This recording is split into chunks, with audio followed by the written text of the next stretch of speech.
Quelques techniques de bon sens au potager, simples à mettre en place. Est-ce que ça vous intéresse ?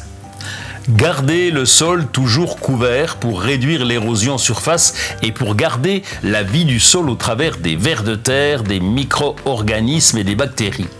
Mais aussi pour limiter le développement des herbes indésirables.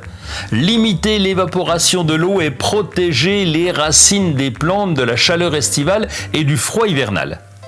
Certaines associations au potager, certains mariages gagnent à être mis en place. C'est un fait. Certains légumes s'entendent parfaitement et du coup se développent très bien, alors que d'autres se détestent et ne poussent pas ensemble.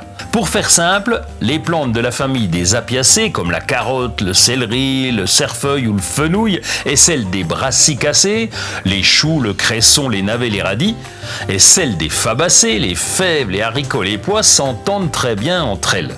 Par contre, les aliacées, donc c'est l'ail, l'asperge, l'échalote, les oignons, les poireaux, les solanacées, les aubergines, les piments, les poivrons, les tomates, les pommes de terre et les fabacées ne s'entendent pas du tout et donc ne pousseront pas bien ensemble.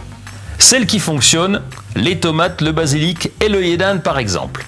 Le basilic fait fuir les pucerons, les racines d'œillet d'Inde génèrent une substance qui fait fuir les nématodes, ce sont des vers microscopiques qui mangent les radicelles des tomates. Les capucines attirent les pucerons qui laissent tranquilles les haricots. La menthe éloigne la pierrite du chou, un papillon dont les larves raffolent des feuilles de chou. Pour favoriser la biodiversité et donc assurer de belles récoltes, installez des plantes mellifères. Ces dernières produisent beaucoup de pollen et de nectar et les abeilles, pas folles, vont les butiner en priorité. Les aromatiques comptent de nombreuses plantes mellifères comme le thym, le romarin, la sauge, la ciboulette, la bourrache.